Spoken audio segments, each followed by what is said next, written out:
what's going on, everybody? Welcome on back to the GSMC Football Podcast. I am your host, as always, Matthew Quinn. Welcome on into the show. We're, of course, as always, brought to you by the GSMC Sports Network. We do have a great show for you today. Once again, we'll be covering a number of different things. We're going to be doing some season outlooks for the Philadelphia Eagles, as well as some other teams later on in the show. We're also going to do a mock draft on the final two picks of the first round that we did not do in yesterday's show. We wanted to leave the two participants in the Super Bowl as my last two for the mock draft. And make sure you stick around for later in the show, and I'm going to be giving you 5 players in college football this coming season that I think could surprise some people, or just some guys that, you should keep an eye on, guys that could have a future in the NFL, possible Heisman winners, a lot of different guys to keep an eye on. So we'll go through that list when we get later on in the show. But before we go ahead and get started, I do want to ask that you guys like and follow the show. As always, if you have a question during the show, we do want to hear it.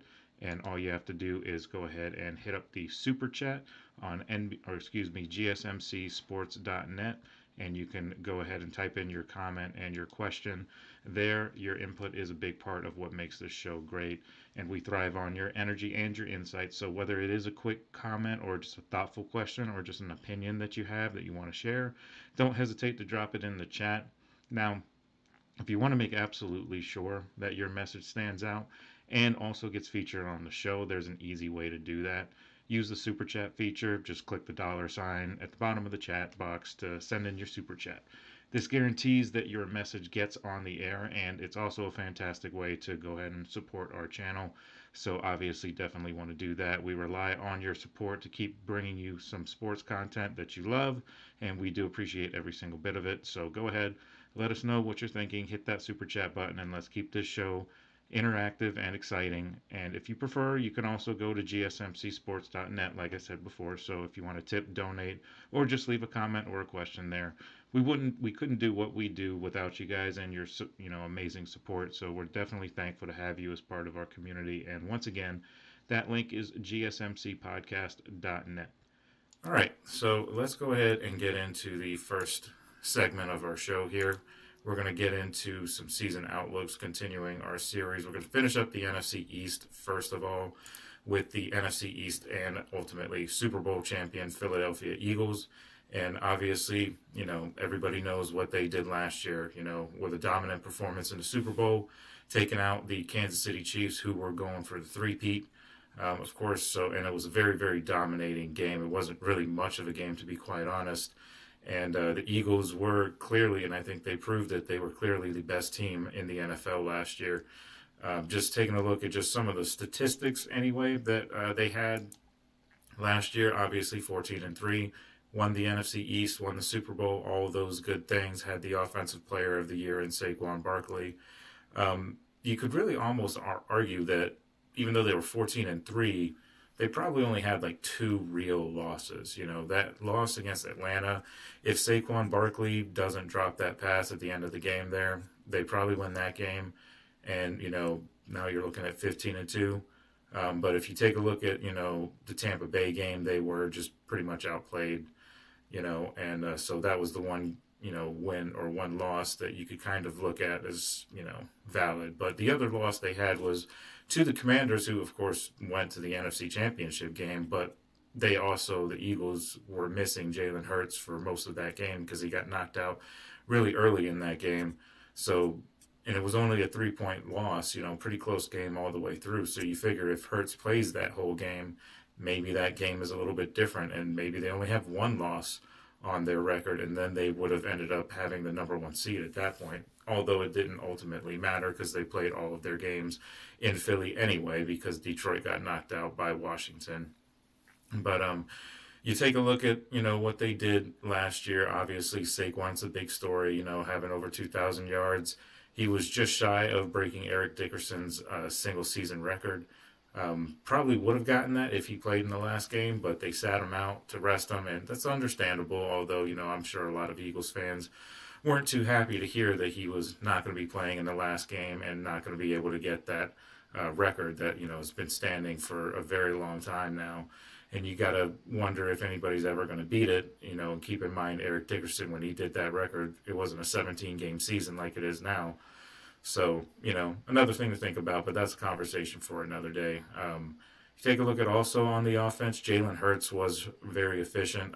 Passing-wise, his numbers probably won't blow you away because he had less than 3,000 yards passing, 18 touchdowns, but he did not turn the ball over much. He only had 5 interceptions.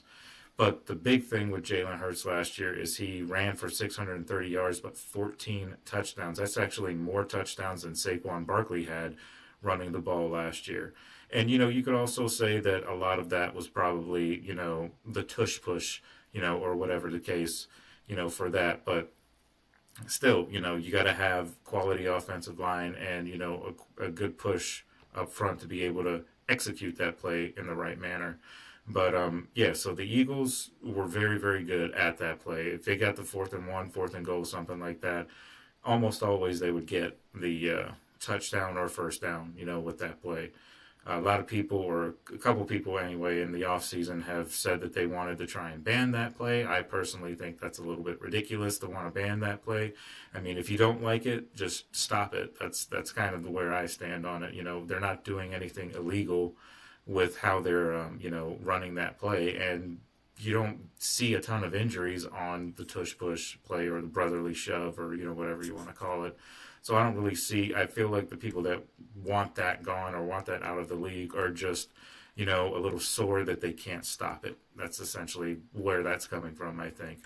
Or they're jealous that they don't have the tools to be able to run that play successfully. Because that's the thing, it's not an illegal play, so anybody can theoretically run it. And it's just the Eagles are better at it than anybody else just because they've been practicing that same play for a number of years now, and they've got the offensive line and the push up front and the quarterback and even running backs to do it. So especially with the addition of A.J. Dillon, it's just another, big-time running back who's, really strong, who can help with the tush-push, and I'm sure he really will, when he gets on the field next year. But offense as a whole was solid. They were second in the league in rushing. Obviously, that's rushing yards per game, not total rushing yards because, of course, Saquon Barkley led the league in rushing last year. And they were 8th in total yards per game as well. But the story, at least in the Super Bowl and, really throughout the whole season, was their defense. Outside of course, the Saquon Barkley stories that get all of the highlights and everything. But that defense was very, very good. They were, top of the league in just about every category. The lowest ranking that they had was 8th, and that was in total yards per game. But they were second in the league in rushing yards per game allowed, and second in the league in points per game allowed, and first in total yards per game allowed and passing yards. So they were 1-2 in just about every other category other than total yards per game allowed. So they were very, very good defensively. Now there's a lot of questions about that defense going into next year, just simply because they lost a lot of guys from that championship defense. They lost Milton Williams to New England in free agency. Brandon Graham retired yesterday. C.J. Gardner-Johnson has moved on to the Texans. And also Josh Sweat is gone as well. And, don't forget about Darius Slay, too. Darius Slay, although he is getting a little up there in age, that's still another piece of that defense who was productive last year that's not going to be there this year. Now, I'm sure some Eagles fans can probably forgive Darius Slay for not being on the team this year just because of the age, and you want to get younger at that position, especially with, Cooper DeJean and Quinion Mitchell still there and, showing really, really good signs in their first season that they could be, staples of that secondary. So their secondary obviously still solid even without Darius Slay there. But there's a couple guys that are still kind of out there that wouldn't surprise me if they ended up trying to pick up. One in particular just makes a ton of sense, and that's Justin Simmons, who's coming over from Atlanta, originally was in Denver and was very good for Denver at the safety position. Atlanta, he didn't really do a whole lot there, but it would make a ton of sense for him to come to Philadelphia. He has said that he would like to play for Philadelphia anyway, and he has expressed a desire to reunite with Vic Fangio, who was his defensive coordinator in Denver. So, and obviously the defensive coordinator now in Philadelphia. So Obviously, there's a lot of familiarity right there, so that would make a lot of sense if the Eagles decided to go that way just for some depth pieces, because I think their secondary is still very good with those two young players. So add a couple of guys here and there, maybe a veteran, maybe somebody late in the draft. And, their secondary I wouldn't really be too concerned about. I think the biggest issue on defense would be that defensive line, though they are good depth-wise. They were last year, and I'm sure they'll ultimately be fine, but, they did lose some big-name players, so they're going to have to find a way to replace those guys, whether it be the draft. Most likely it would be the draft, because the free agency pool, there's not a ton of, difference-maker type of players that are out there as free agents anymore. So I would think the NFL draft is probably going to be where the Eagles address that need. Also, they did sign Josh Uche from the Chiefs to help that defensive line, but I still feel like they need to add another guy, a young guy. And the Eagles are very, very good at drafting defensive linemen. They've shown it in the past. Jalen Carter and just a couple of guys that just left, and Milton Williams and, of course, Josh Sweat. So they know how to find defensive line play. So, I'm sure they'll do a very good job in the draft. Howie Roseman and all those guys do a very good job building their roster in Philly, and that's why they're usually always so good. And speaking of which, I do think when we're talking about a prediction for them, I think that they're going to be right around where they were last year in terms of, record and standing overall. I think they go 13-4 next year, and I think they're right up there as being a Super Bowl contender yet again, because that offense is still, for the most part, all there. The defense is the one that lost most of the players. So their defense can add a couple of guys to shore up some of those holes, which I'm sure they'll be fine. And they're under great tutelage with Vic Fangio as the defensive coordinator. So not really worried about their defense. I'm sure they'll be just fine. But, they do need to add just a couple of little pieces here and there just for some security. So that's what I have them at. Super Bowl contenders, no real surprise there. Really, really good team. Very, very, very, very well built. So, they're going to make some noise next year, I'm sure. And I know there's always that possibility of Super Bowl hangover and all that. But, I feel like that's a little bit of a myth. Teams just kind of go through certain things. Every year is different.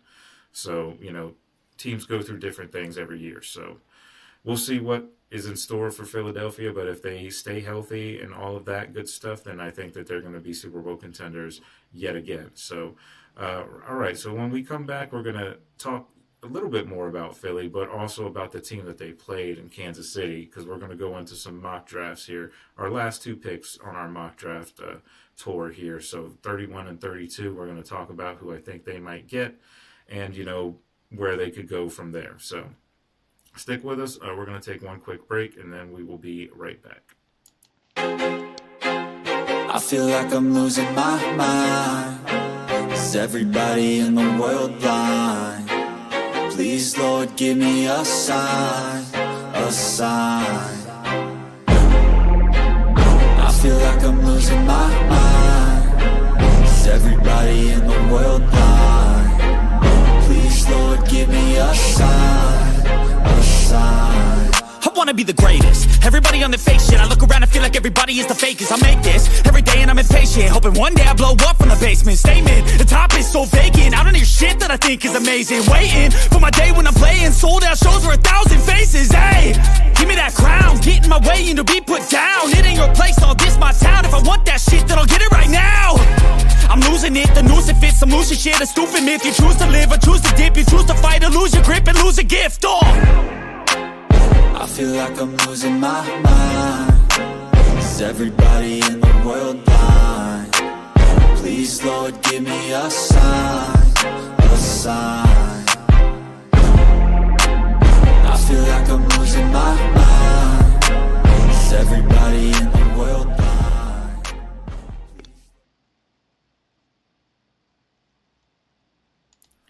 All right, guys, welcome on back. Sorry about the little delay there. Welcome back to the show. We're going to get right into our next segment here in just a second. But before we do, I want to just remind you guys that if you have any questions or any comments that you want to, contribute to the show, just go ahead and hit up the super chat. That is GSMCsports.net. If you want to tip, donate, or just leave a question or a comment and or a shout out, and we'll go ahead and we'll talk about it, whatever it is that you have to say. So definitely do that. It always helps the show and, helps contribute to the conversation as well. So let's go ahead and get into the rest of our show here. As I said, we've got the mock draft coming up for the Philadelphia Eagles as well as the Kansas City Chiefs. I apologize. I'm having a little bit of technical difficulties here as we did before. But all right, there we go. Sorry about that.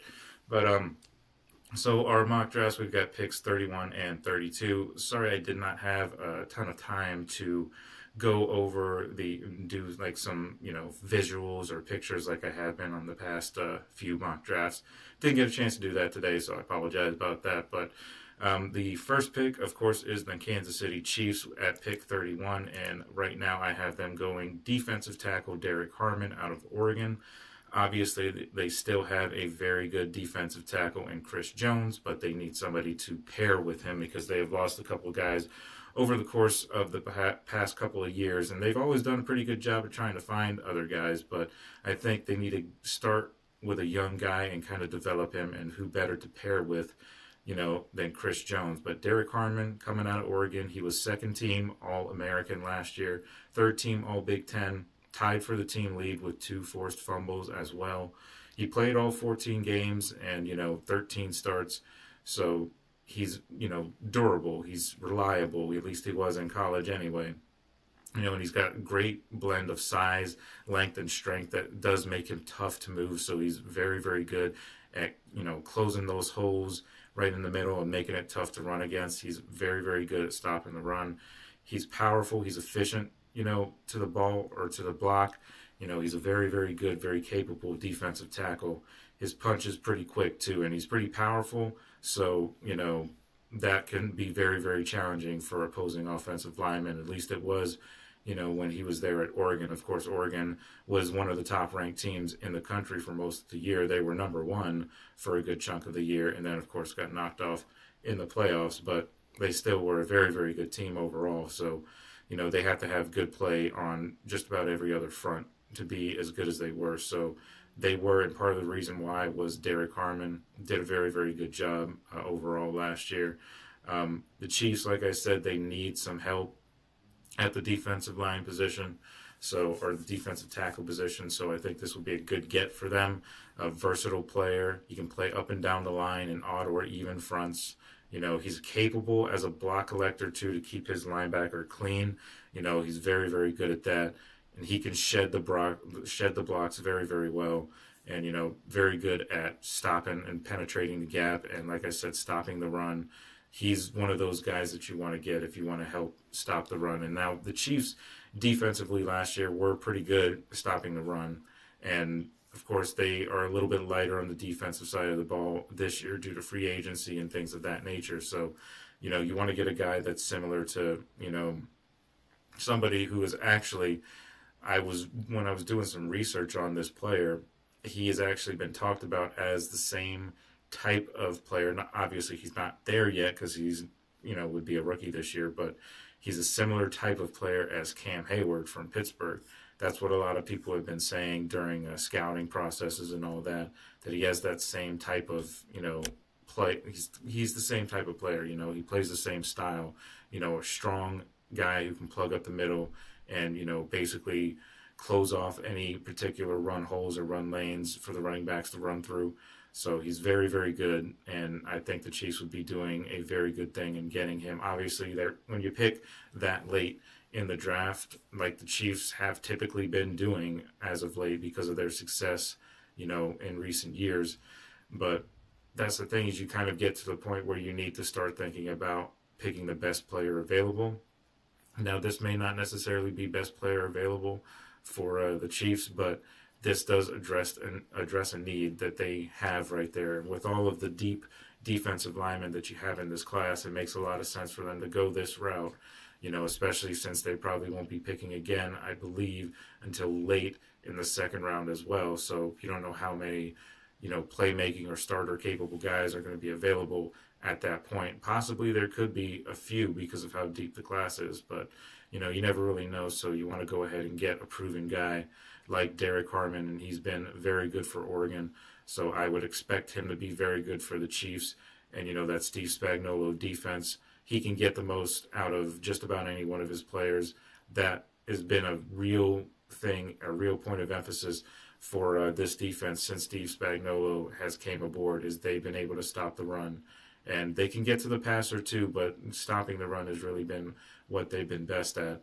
And obviously you got to really attribute that to Steve Spagnuolo as the defensive coordinator for the Chiefs there. So I think Derek Harmon could learn an awful lot from a guy that is that talented as a coordinator. So a good move there for the Chiefs if they go ahead and go that route. Moving over to the Eagles, who I think they might pick up, I actually think they're going to go edge rusher. I've got them going Nick Scourton from Texas A&M, And they do need, like we mentioned in the first segment, that they need some replacements. They need some reinforcements on that defense after they had several defensive starters that are now gone or on to other places or retired in Brandon Graham's case. But they lost two big-time playmakers on that defensive line in Josh Sweat and, of course, Milton Williams, who was picked up by New England. So Scourton would be one of the better edge rushers that's available at that time. If you go by the mock draft that I've been doing, who knows, other players may be available. Eagles could even trade up. You never know. A lot of different things can happen. But, as I said before, this is all just predicated on nobody doing any trades. Which another thing, is slightly off topic, but I thought was kind of interesting when I found it out the other day. But this is the first time, and I think it might be ever, or at least in a very, very long time, that the NFL draft this year, every single team in the NFL has their first round pick. So nobody has been traded away a pick to pick up a player or anything like that. Everybody at the start of the draft, they all have a first round pick, which I think is pretty interesting, but that's, besides the point. But getting back to the mock draft here, I just thought that was kind of an interesting little nugget that I learned earlier. But, taking a look at Scourton from Texas A&M, he's got good power. He's aggressive, at the point of attack. He's capable of playing through those edges, slipping blocks for disruption, things like that. He hounds plays. He's got very good pursuit.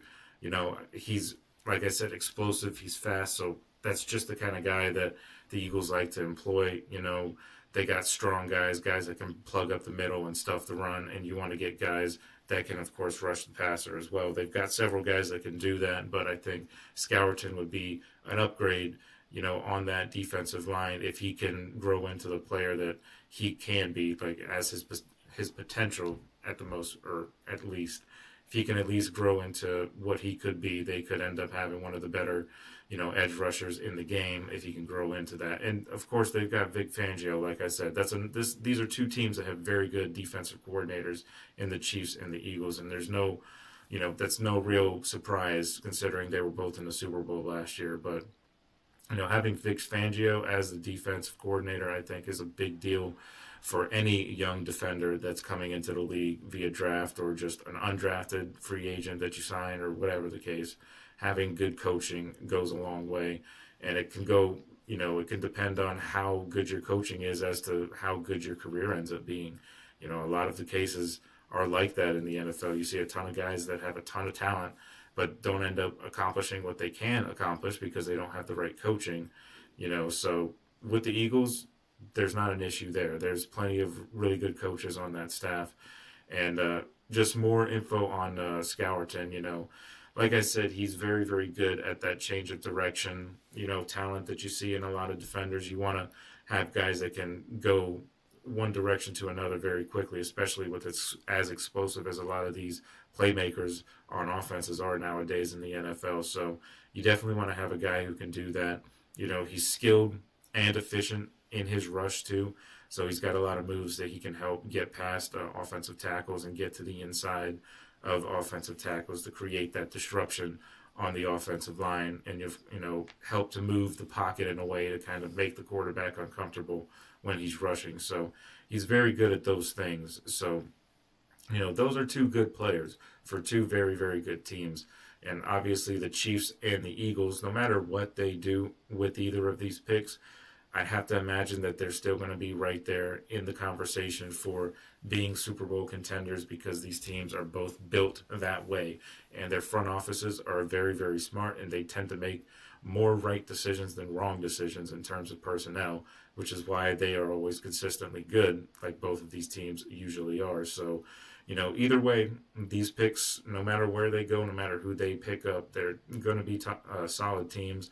And no matter what player they pick up, they're both going to be going into great situations and a great opportunity for both young guys to learn and get better on two very successful teams, two of the more successful teams currently in the NFL right now, in the Eagles and the Chiefs. So those are my final two mock draft picks 31 and 32. This has been a lot of fun doing the research and finding out a lot of information that I didn't necessarily know about some of these guys before, and finding out some players that I didn't necessarily know or have heard of before, and being able to do some research on these guys has been a lot of fun. So I've enjoyed it. I hope you guys enjoyed the whole journey to this point. In just a few weeks, we're going to have the NFL draft, and of course we'll be right here to cover it and talk about each and every one of the picks and see how accurate I was on some of these picks. I'd like to think that'd be pretty accurate, but, anything can happen. A lot of different things can happen. I'll probably be way off on just about all of these picks, but, that's why you do it. It's just a lot of fun. So I've enjoyed myself during this journey, so hope you guys have too. Before we get into the rest of our show, coming up we have some season outlooks of the NFC West teams. We're going to be starting with the Rams, and then, of course, we've got the Seahawks before we move into some college football later on in the show. So before we do that, we're going to just take another quick break. So stick with us. We'll be right back. Looking for your daily fix of sports talk without having to pay for it? GSMC Sports Network is available on YouTube. Just search GSMC Sports Network. Get your fix of daily sports talk shows on YouTube, absolutely free. NFL, college football, NBA, MLB, MMA, UFC, fantasy football, and so much more. GSMC Sports Network has shows running all day long, with new sports shows starting every 2 hours. Just like on your favorite cable sports channel, except GSMC Sports Network is absolutely free. Just search GSMC Sports Network on YouTube to catch one of your new favorite shows, like the GSMC College Football Podcast, Chip Shot Football Podcast, Hoops and Heels Women's Sports Podcast, GSMC Basketball Podcast, and so many more. Check it out for yourself. GSMC Sports Network, now available on YouTube absolutely free.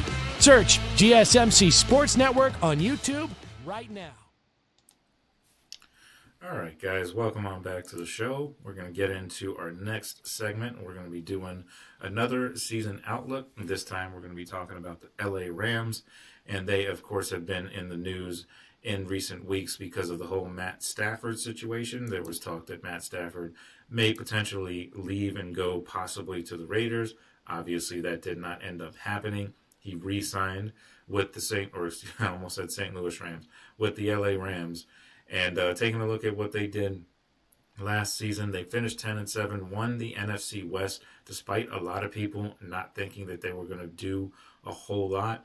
Now, all of a sudden, they've got themselves back into a window in which they could contend in the NFC. I mean, they came very, very close to beating the Eagles in the divisional round. Eagles got up by at least one, or got up by more than a touchdown. I think they were up by like 10 or something like that. The Rams were able to come back and cut the lead to a 1 point or 1 possession game, I should say, in that Snow Bowl. But they were ultimately unable to come up with a win at the end of the game, despite the fact that they did have a chance to win the game at the end of the game there. So they played the Eagles very, very tough in Philadelphia in the snow. So there's something to be said about that, especially with the Rams being a West Coast team and also being a dome team. So the weather is never a factor in their home games. So to be able to go on the other side of the country in one of the toughest places to play in all of football and hang with the guys who ended up eventually winning the Super Bowl, I think is very, very impressive.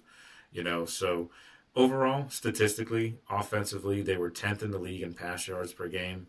They want a little bit more out of the rushing game. They were 24th in the league in rushing yards per game, 15th in total yards per game. So they were pretty middle of the pack for the most part.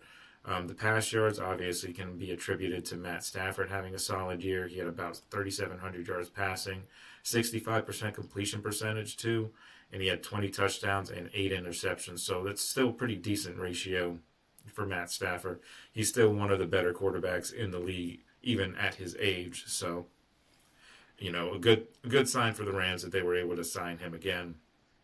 But defensively, they were about mid to bottom of the league in terms of their rankings. They were 17th in points allowed per game and 26th in total yards allowed per game and 20th in pass yards allowed as well. So they were still mid to bottom of the league in just about every one of those categories. So you want to see an improvement there, obviously, for the Rams. And they've made some moves already in the offseason to try and help on that front, as well as help their offense, despite the fact of losing a couple key players as well.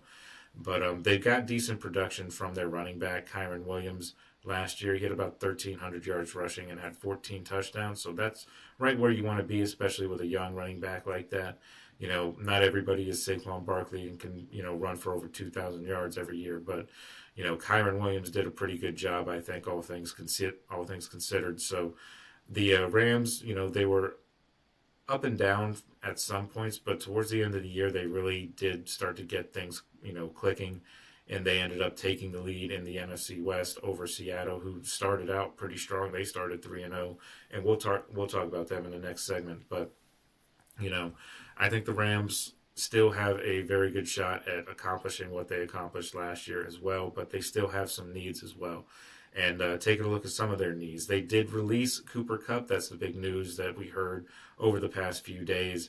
But, of course, they were already very well prepared for that. They had granted him permission for a trade at the beginning of the offseason, but no trade ever transpired. So they ended up deciding to release him, and then he was picked up by Seattle.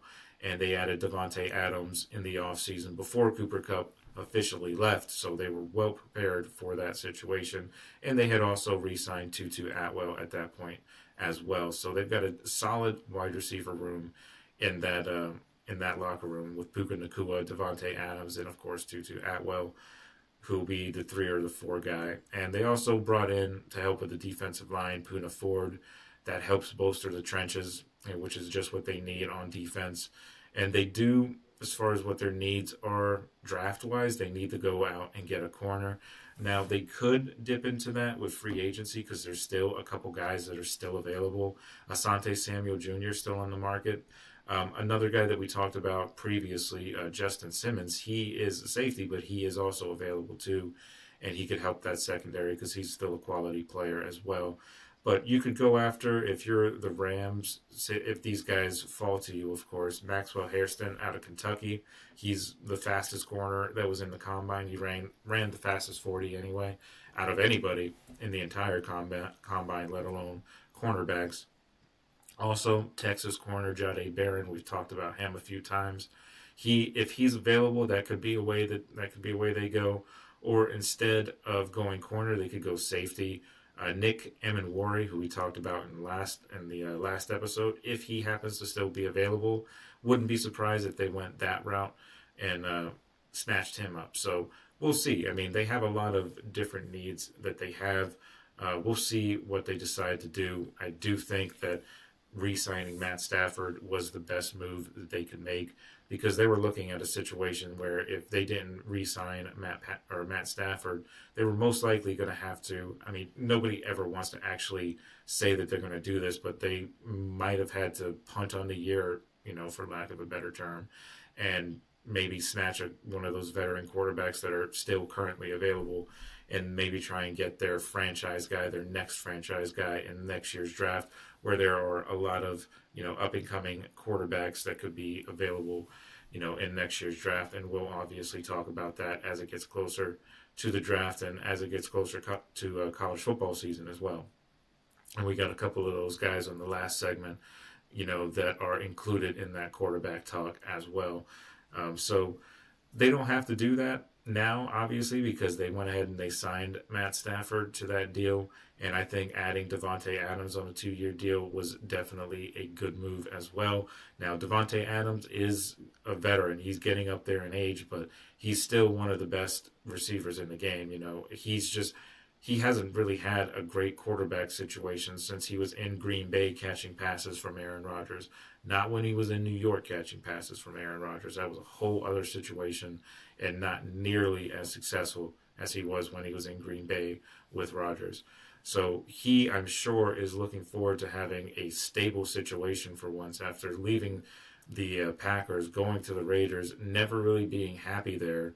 And obviously he wanted Derek Carr on the Raiders, and they got Derek Carr on the Raiders, but then they ended up getting rid of Derek Carr a year after Davante Adams, had requested him there. So after 1 year when they played together, because obviously these two guys were college teammates, so they go way back and they have a connection. That's why he wanted to play with them. But didn't work out. He got stuck in Oakland, then Las Vegas, obviously, but the Raiders. He got stuck there, and then, Aaron Rodgers goes to the Jets, and he helps recruit Davante Adams to go to the Jets, and then that doesn't work out. So now he's actually in a stable situation with a stable quarterback, still an elite quarterback, on a team that still has pretty high aspirations to contend in the NFC. It's going to be very tough because the NFC is getting better and better. I mean, the AFC is obviously where you see all of the, big name quarterbacks, but that's not to say the NFC doesn't have big name quarterbacks. I mean, Matt Stafford's one of them. Jalen Hurts is one of them as well. There are a lot of guys out there on the NFC that are very good. It's just not as much of a gauntlet as it is in the AFC when you have to run through all of those, quarterbacks that they have there. But I think the Rams can ultimately win this division again. I don't think, we'll talk about the Seahawks in the next segment, but I don't think they will overtake the Rams. I don't think the 49ers will either. 49ers have been snake bitten with injuries over the past couple of years, or every other year at least they get snake bitten with injuries. So we don't even really know what's going to happen with the 49ers. You got to figure they're probably not going to really be a threat in the division. They've lost too many players as it is. Even if those guys were healthy, they've lost a lot of key players on defense especially, but a couple of guys on offense as well. So don't really know what you're going to get out of San Francisco next year. That'll be a story to watch too. And we're going to talk about the 49ers in tomorrow's show, so look out for that. But so I have them, as far as the Rams, I have them going 11-6 and winning the NFC West again. Like I said, I just don't think there's really much in the NFC West that's going to overtake what the Rams can do. You could maybe make a case for the Cardinals because Kyler Murray's always, a factor at some point, just, his ability to make big plays here and there. But the Cardinals have never really gotten to that point, under Kyler Murray, where it's like these guys are, very, very dangerous and could be a threat to win the division like every year. But they have a lot of holes too, and of course we'll cover them in tomorrow's show as well. But so I have the Rams going 11-6, NFC West champions. That is my pick for the season outlook for the LA Rams. So before we go ahead and get into the next segment of our show, we're going to have to take another break. And when we come back, we will talk about the Seattle Seahawks. And there's a lot to talk about with the Seahawks because they're going to be a completely different team going into next year. They're a much different looking team than they have been or than they were last year. So we'll talk about that. So stick with us and we will be right back.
guys, welcome on back to the show, and we're going to continue our season outlook series. We're going to be talking about the Seattle Seahawks now, and of course, a lot has been talked about with the Seahawks in this offseason, making a ton of different moves. They have basically a whole new offense, essentially, with the exception of Zach Charbonnet and Kyle Walker III, the running backs. But for the most part, they have a pretty new offense. They signed Sam Darnold, obviously, and then they let go of DK Metcalf, traded him to the Steelers, and then released Tyler Lockett. So those are two guys that were very, effective for them. And of course, Geno Smith not being there either, getting traded to the Raiders. That was, of course, another big move that they made in bringing in Sam Darnold because of that. So, taking a look at what they did before we get into all the things that they did in the offseason and what they need to do going forward, just take a quick little recap of what they did last year. Finished 10-7, same record as the Rams, who we covered in the last segment. And they finished second in the NFC West due to tiebreakers and things of that nature. But Geno Smith, he overall had a pretty solid year statistically. 4,300 yards passing, 21 touchdowns. But he was a little bit careless with the ball at times. He had 15 interceptions, so obviously that's not the greatest ratio, 21 to 15 in terms of touchdowns and interceptions. You don't really want to be there, and the offense, of course, not really surprisingly, was pretty middle of the road. Overall, they were 18th in points per game, 14th in total yards per game. They were top 10 in passing, though, when they were ranked 8th with 236.5 yards per game. And defensively, they were actually pretty similar in terms of their rankings. They were about middle of the pack in their rankings on defense as well. They were 11th in points per game, but they were 14th in total yards allowed, which is the exact ranking that they had total yards gained per game on offense. So it's just kind of a weird stat there. They were also 11th in passing yards allowed and 16th against the run. So obviously that defense needs to be better. They were pretty mediocre last year, and that kind of led to an ultimately mediocre sort of season, a 10-7 record, and no division title. That's not where you want to be. That's the first goal for every team, outside of course, winning a Super Bowl. Starting at the beginning of the season, you want to win your division, because then that gives you a guaranteed at least one home game, which makes a huge difference. And, of course, depending on what you do the rest of the year will depend on if you have home field advantage or not. But you want to win that division first and foremost. And the numbers that the Seattle Seahawks had last year just weren't going to cut it. And especially with the Rams coming on towards the end of the year last year. And then the Seahawks kind of started to fade towards the end of the year. So that's not where you want to be. They started very well, too. That's the thing. They started 3-0. So, and a lot of people were thinking that maybe this team could actually be a problem. But then they just ran into a couple of bad losses here and there, and ultimately finished, 10-7, and, looking up at the Rams in that division, unfortunately. But taking a look at what they have done this offseason so far, they've been busy. They've been one of the more busy teams that is available, one of the more busy teams out there in free agency and just trades and things like that. They're going to have a whole new look this year, as I said briefly before. On offense, Geno Smith is gone, DK Metcalf is gone, and Tyler Lockett is all gone. So DK and Tyler Lockett themselves combined were about 1,500 yards and 11 touchdowns between the two of them last year. So that's going to be difficult to replace. But they did add Cooper Kupp to pair with young receiver Jackson Smith and Jigba. So that kind of offsets it at least a little bit. You don't know how many yards necessarily you're going to get out of Cooper Kupp. He has had injury, issues in the past couple of years. Ever since he had that Triple Crown year where he led the league in just about every category receiving, he's kind of had some injury issues. So he's been in and out of the lineup, and he's not necessarily what he once was, but he is still a good enough receiver that can be a number 2 guy for you, especially with Jackson Smith and Jigba getting better and better as he continues on in his young NFL career. They also signed Marquez Valdez-Scantling just for depth. I don't think that's, a huge deal there. They needed some depth on that in that wide receiver room. So Scantling at least provides that. He at least has Super Bowl experience, so you can give him credit for that, of course. But the big signing, obviously, was Sam Darnold. They signed him pretty early in free agency. shortly after they traded Geno Smith away to the Raiders, which is one of the more surprising trades of the offseason when they did that. Nobody really expected them to do that. But Geno ends up going to the Raiders, where Pete Carroll is now the head coach. So they reunite from their time in Seattle, and now they're over in Vegas with the Raiders and with, Tom Brady and all those guys, the minority owner Tom Brady. So that will be an interesting team to watch this year as well. But the Seahawks, signing Sam Darnold, originally I didn't necessarily agree with it just simply because of the money and the contract is, it's a good contract for him, but, maybe not necessarily the greatest for the organization. But overall, I thought that it was a little bit of an overpay for a guy that had success, but also had success with unbelievable playmakers, at his disposal. That entire team is pretty much Super Bowl ready. They need the quarterback situation figured out. That's really the issue for the Vikings. And Seattle is not Minnesota. They just aren't. They added Cooper Kupp, which is a good signing, of course, solid guys in Jackson Smith and Jigba. They have two good running backs in Charbonnet and Kyle Walker III. Both of those guys are very, very good. But I just, I think that the Seahawks still need a little bit more, and I think they're taking a huge risk with Sam Darnold and giving him all that money when he hasn't really proven that he can do it without receivers like Justin Jefferson and Jordan Addison. Those are two of the best duos in terms of receiver in all of football, so he doesn't have that as at his disposal anymore. So, it's going to be a challenge for sure. They need to fix that interior of that offensive line, though. Otherwise, he's not going to last the full season. They need to shore that up because that was the fifth lowest graded unit out of any unit last year. So that offensive line needs to be improved. I would think that maybe they could go after a guy like Donovan Jackson, the guard out of Ohio State. I think he could be a target in the draft. We'll have to see. I think they do go offensive line with their draft pick. Excuse me. So, originally I was thinking maybe wide receiver they could go, but now that they've signed Cooper Kupp, you would think that they probably don't go receiver in the first round, especially signing Valdez-Scantling as well as another depth piece on that room. So I figure they probably won't go receiver first round. But offensive line could absolutely be somewhere that they go. Like I said, Donovan Jackson could be a target. There's other guys as well that they could look into. We'll see what they decide to do in a couple of weeks when the draft hits.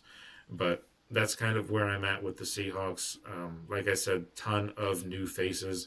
And, this is essentially a whole new regime, because it's only Mike Macdonald, the head coach. It's only his second year, and he's going to be working with a whole new set of guys on offense. So it's, in a way, kind of his rookie year in a way, too, as a head coach, because he's, the team that he had last year was not his team. This year, it's more so his team than it was last year, because he's there at the addition of a new quarterback and new receivers, new weapons, things like that. And, of course, they're going to pick up some guys in the draft as well.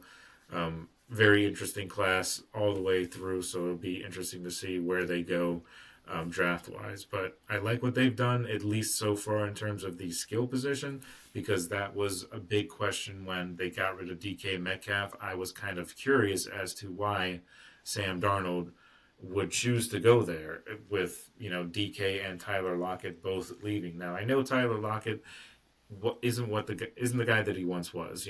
Obviously he only had about 600 or so yards receiving last year, so it wasn't a huge difference maker, but he was still a staple of that organization for a number of years. When Russell Wilson was still there, he was tossing tons of those moon balls to Tyler Lockett, and it would hit on him more times than not. So he's contributed a lot to the Seattle organization. So to see him go, I'm sure it probably hurts Seahawks fans at least a little bit, but they are moving on into their future. With Cooper Kupp, you can't imagine he's going to be there more than the contract that he signed, which I think was 3 or 4 years, something like that. But can't imagine he'll be there much longer than that. And you don't know what kind of performance you're going to get out of Cooper Kupp this year. Not saying that he's a bad player, but like I said earlier, he has had injury issues in the past. So, if he can stay healthy and get back to somewhere close to where he was when he was in LA, then they could have a real good combination, at wide receiver. We'll just have to see. Only time will tell, as we like to say here. So I have them overall. I think they're going to be a little bit worse than they were last year. I think 9-8, second or third in the NFC West, depending on what happens with the other teams in that division. I still think it's the Rams division to lose overall. The Seahawks, they've made some moves, but I don't necessarily think that they are a better team this year than they were last year. I think a lot of these moves that they made were pretty lateral moves with Darnold and, Cooper Kupp. It's just, as good as Cooper Kupp is, I just have a hard time saying that is an upgrade over DK Metcalf. That's just my opinion. Cooper Kupp is a great receiver and surefire Hall of Famer, all of that. But at this time in both of their careers, I would have tried to keep DK rather than, letting him go and then signing Cooper Kupp to essentially replace him. But, that's just me. That's kind of where I'm at with the Seahawks. So if you disagree or agree, definitely let me know in the comments and, we can get a little dialogue going. So that's always fun. But before we get into our final segment of the day, in which we're going to be talking about some college football, it's our College Corner segment that I'm starting up today. We did a little bit of it yesterday. I just didn't call it College Corner, but I'm calling it College Corner going forward now. So that's going to be the last segment of the show before we go ahead and let you guys go. So before we get into that, though, I'm going to take one more break, and then we will be right back right after this. So just stick with us, and we'll be right back.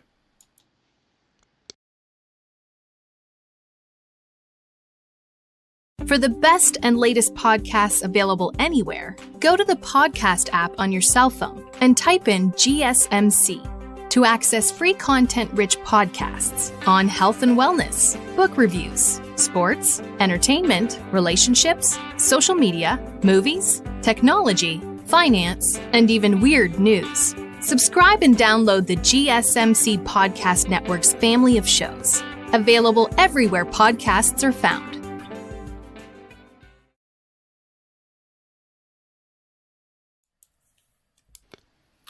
All right, guys, welcome on back to the show. This is our final segment of the day. We're going to be getting into what I am calling our College Corner, and this segment is going to be featuring 5 players that I think you should keep an eye on this coming college football season.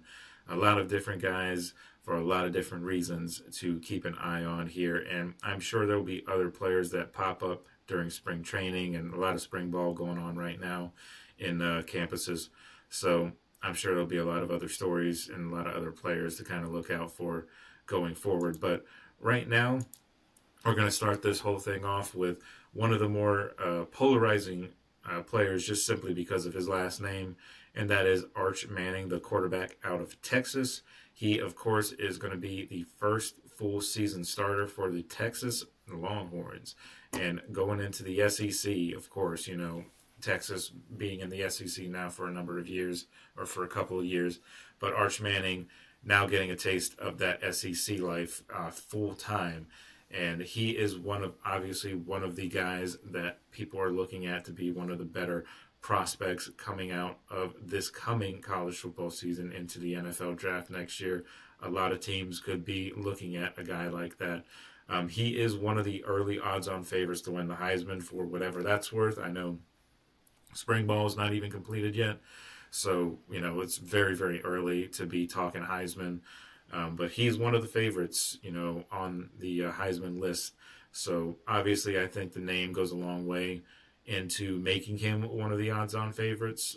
Popularity does make a difference, but he has shown on the field, at least last year in the couple appearances that he made, that he can be effective, throwing the ball. He's probably the most athletic Manning quarterback, which I know is not necessarily saying a bunch, because both Eli and Peyton were pretty much statues, but they just used their arm talent and their intellect to be as good as they ended up being. Obviously, Peyton Manning is the standard that was set, and Eli, though he did win 2 Super Bowls, nobody really ever confused him with Peyton Manning through the course of their careers.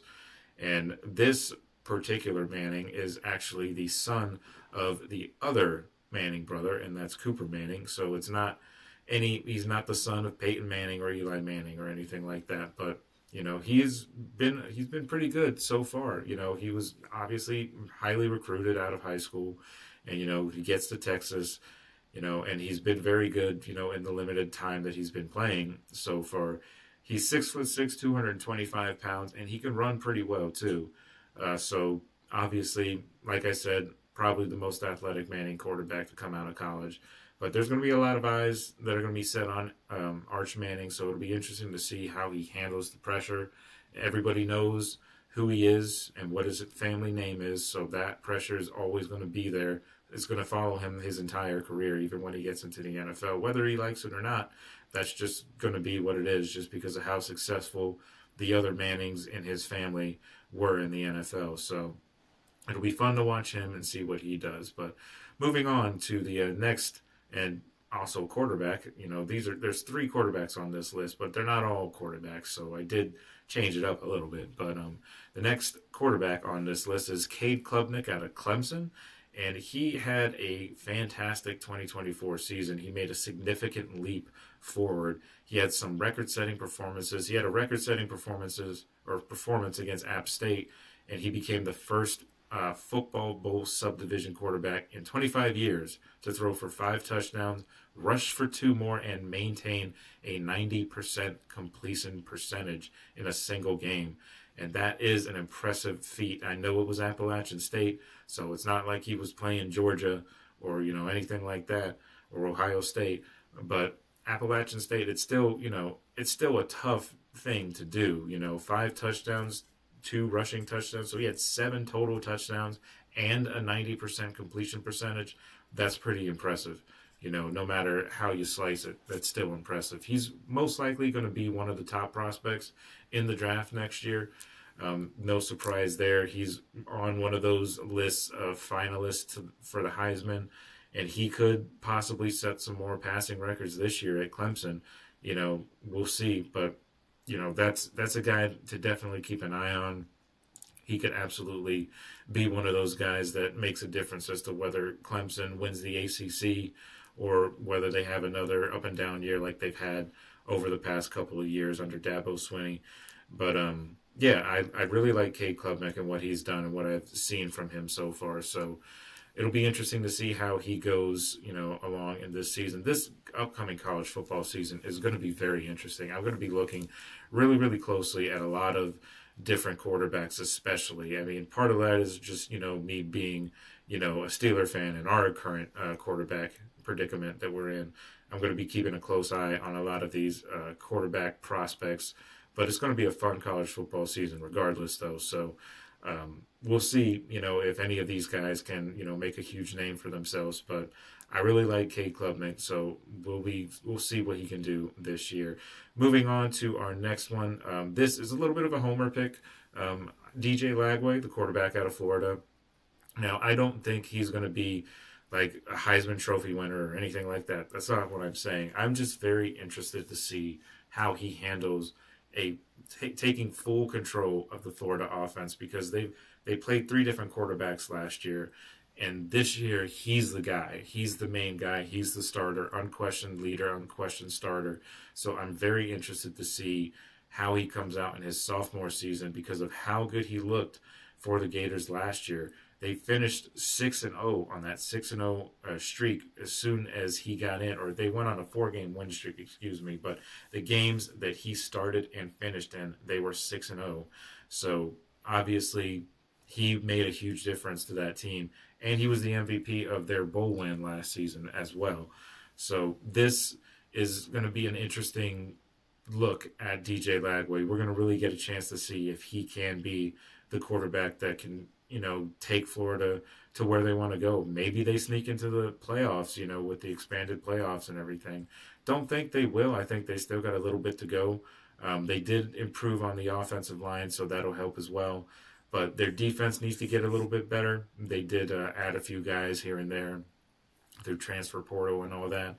But they lost a couple guys as well. But if their offensive line can continue to show improvement like they have, they've got a strong center. If they can continue to show improvement, I think DJ could end up having a pretty solid season. Based on what he did last year, he was on track to win, or on track to throw about 25 touchdown passes. Only ended up throwing about 9 in just the few games that he played in, but 25 touchdown passes is still pretty good, and he can still run the ball as well, so he always has that threat with his legs as well. So a 4-game win streak to end the year last year, you got to think that he's going to build on that and, build on that momentum and maybe have an even better season in his sophomore year when now he is the full leader of that offense. So it'll be fun to watch. I know as a Gator fan, it's been a long time since we've had hope at the quarterback position, but I'm starting to get a little bit of hope with this guy, and I hope he has a great year. So we shall see. But moving on to the next one. Now, this shouldn't really surprise too many people who follow college football, but wide receiver Jeremiah Smith from Ohio State.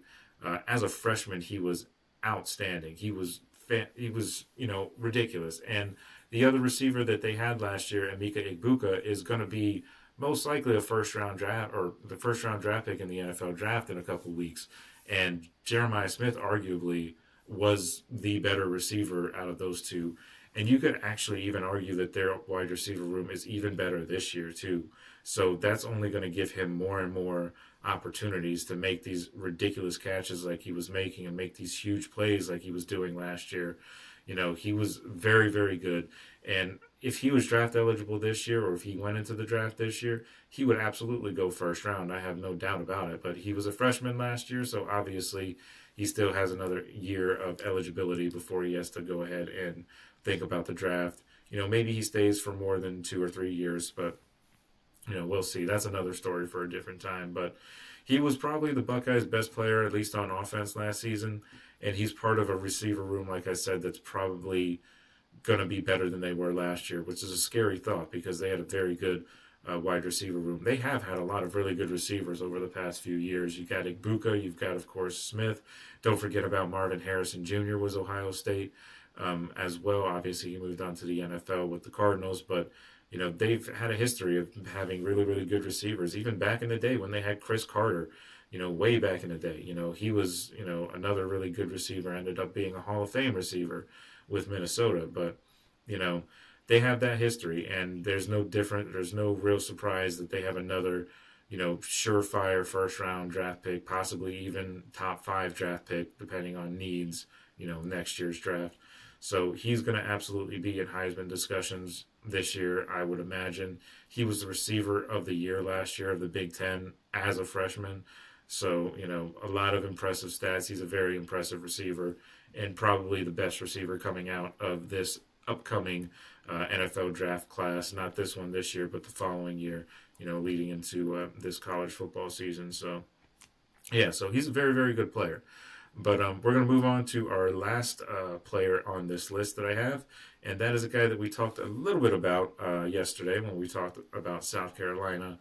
But I have Dylan Stewart, the defensive end out of South Carolina, as a player that you should keep an eye on. This is his first year without his SEC Player of the Year counterpart in Kyle Kennard. He's not there anymore, so Stewart is sure to shoot up some draft boards because he's going to be getting a lot of other, he's going to be getting a lot more attention this year now that he doesn't have the SEC Player of the Year on the other side to take a lot of pressure off of him. But he's probably going to see a lot of chips, a lot of different things like that, a lot of double teams. But I still think that he's going to be a very fun player to watch. He's an explosive defensive end. He's a great edge rusher. He had 28 solo tackles last year, had 8.5 sacks, 2 forced fumbles, and 10 tackles for loss. So he put up some pretty solid numbers last year. He has incredible explosiveness and athleticism. You take a look at how he's built. He's built like that true edge rusher that you want to see. 6'6", 250 pounds, pure muscle. Most likely he's going to be a top 10 pick next year.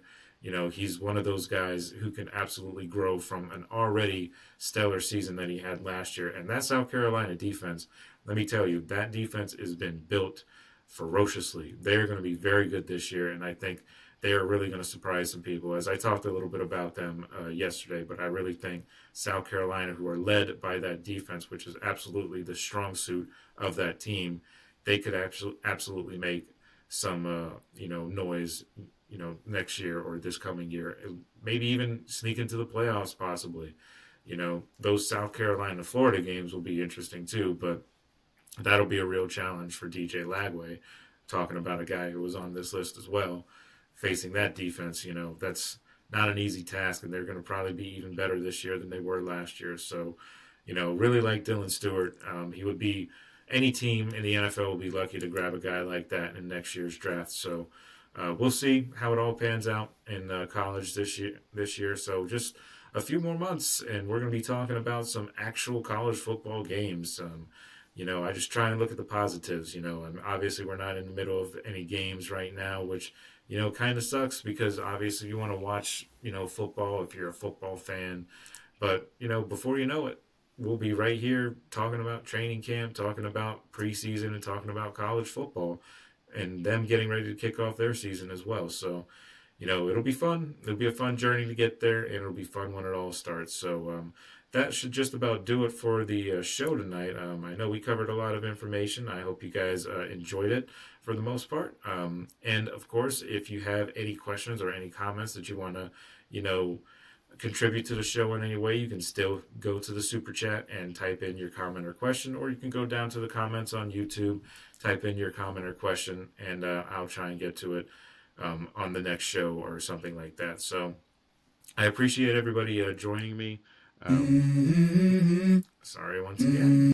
Sorry about that, but I appreciate you guys joining me, and I hope you guys all have a wonderful night. Thanks once again for joining me on the GSMC Football Podcast.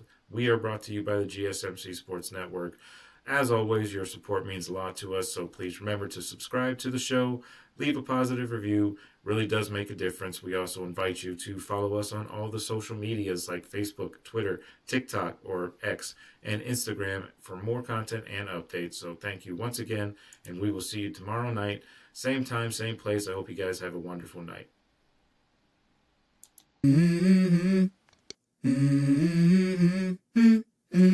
Let's go. I wake up to a little bit of drool on my pillow, feel like it's gonna be a bad day. Yeah, I'm tired of shit, and the coffee ain't hit yet, damn, ain't that great.